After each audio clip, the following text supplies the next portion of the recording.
ঈদযাত্রায় মানুষের ভোগান্তি ছিল উত্তরবঙ্গের প্রবেশদ্বার বঙ্গবন্ধু সেতু পশ্চিম সংযোগ মহাসড়ক, কিন্তু এই মহাসড়কে পুরোদমে চলছে 4 লেন প্রকল্পের কাজ। এর মধ্যেই বঙ্গবন্ধু সেতু পশ্চিম পাড় থেকে হাটিকুমরুল গোল চত্বর পর্যন্ত 4 লেন চালু করা হয়েছে। বছরের 2 ঈদে বঙ্গবন্ধু সেতুর পশ্চিম থেকে হাটিকুমরুল চত্বর পর্যন্ত 22 কিলোমিটার মহাসড়ক পারাপারে যাত্রী ও চালকদের ঘণ্টার পর ঘণ্টা যানজটে আটকে চরম দুর্ভোগ পোহাতে হতো। প্রতিদিন উত্তরের 22 জেলার প্রায় 20 থেকে 22 হাজার যানজট চলাচল করলেও ঈদযাত্রায় এর সংখ্যা 30 থেকে 35 হাজার ছাড়িয়ে যায়। অতিরিক্ত যানবাহনের চাপে সৃষ্টি হয় তীব্র যানজট, কিন্তু এবার সে চিত্র হবে অন্যরকম। পরিবহন মালিকরা যদি সুশৃঙ্খল পরিচালনা হয় এটা, তবে মানুষ স্বস্তিতে ঈদের মধ্যে বাড়িতে ফিরতে পারে। এখন যে যতটা আছে দেখা যাচ্ছে পরিষ্কার, প্যাসেঞ্জার অনেক গাড়ি তো ভালোভাবে যাইতেছে, তো এর সাথে একটু উন্নত হলে ভালো হয় আর কি, প্যাসেঞ্জারের যাওয়ার সুবিধা হয়। ঈদের আগে যে হইতো তারপরে এখনো সমস্যা আলোর মতো হয় নাই, রাস্তাঘাটে জামজটটা নাই, ভাড়া আগের মতনই চলতেছে আর কি, এখনো ভাড়া টানে নাই। সরকার প্রশাসন যদি ট্রাফিক পুলিশগুলো নিয়মিতভাবে রাস্তায় তার নিয়মিত দায়িত্বগুলো পালন করার জন্য তারা দিয়ে থাকেন, তাহলে মানুষ ঈদমুখী মানুষগুলো সঠিকভাবে এবং শান্তভাবে ভালোভাবে বাড়িতে পৌঁছাতে পারবে। আলহামদুলিল্লাহ, খুবই ভালো।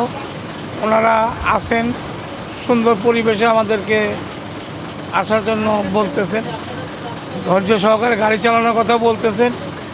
ওনারা একটু হাট বাজারে যদি আর একটু বেশি সংখ্যক থাকে তাহলে আর একটু ভালো ক্লিয়ার পাবো আমরা, কোনো কষ্ট হবে না, ঈদ বাজারে মানুষের কোনো কষ্ট হবে না। প্রশাসনের কাছে আমরা বিনীত অনুরোধ করব যাতে এই হাট বাজারগুলো রাস্তার পাশ থেকে সরে নেওয়া হয়। তবে মহাসড়কের হাটিকুমরুল গোল চত্বর এলাকায় ইন্টারচেঞ্জের নির্মাণ কাজ ও হাটিকুমরুল থেকে চান্দাইকোনা পর্যন্ত 37 কিলোমিটার মহাসড়ক 4 লেনে উন্নীতকরণের কাজ এখনো চলছে।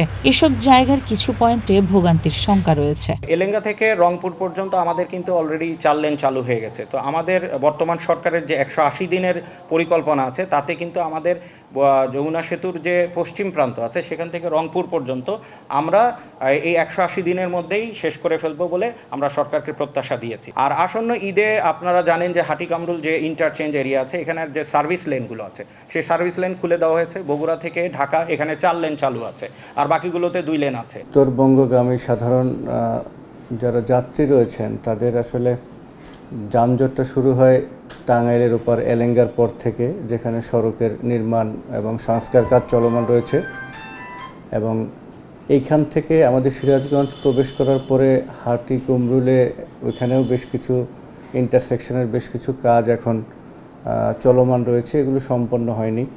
এই 2 কারণে মূলত আমাদের সড়ক ব্যবস্থাপনায় কিছুটা সমস্যা হয়। নির্বিঘ্নে বাড়ি ফিরে প্রিয়জনের সাথে ঈদ আনন্দ ভাগাভাগি করে আবার নিরাপদে কর্মস্থলে ফিরেও এমনটাই প্রত্যাশা সবার।